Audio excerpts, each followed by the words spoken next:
তিনটি রোগ হলে বুঝবেন আপনি জান্নাতি। অর্থাৎ তিনটি রোগ যদি আপনার হয় তাহলে মনে করবেন আল্লাহ পাক রব্বুল আলামিন আপনাকে ভালোবাসেন, আপনাকে মহব্বত করেন। যাদেরকে আল্লাহ তাআলা ভালোবাসেন, মহব্বত করেন, তাদেরকে আল্লাহ তাআলা বিভিন্নভাবে পরীক্ষা করেন।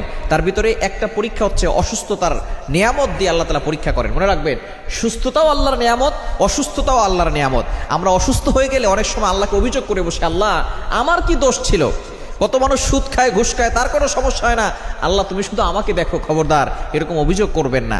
সুতরাং অসুস্থ হলে তিনটি রোগ যদি আপনার হয়, মনে করবেন যে আল্লাহ আপনাকে ভালোবাসে এবং আল্লাহ আপনাকে জান্নাত দিতে চাচ্ছেন। এক নাম্বার হচ্ছে যদি জ্বর হয়। জ্বর ঠান্ডা আমাদের অনেকেরই হয়। একবার নবীজি সাল্লাল্লাহু আলাইহি সাল্লামের জামানায় কয়েকজন সাহাবী বসা, নবী সাল্লাল্লাহু আলাইহি সাল্লাম বলতেছেন, একজন সাহাবী বলতেছেন আমার খুব জ্বর হয়েছে, অনেক সাহাবী বলতেছেন আমারও জ্বর হয়।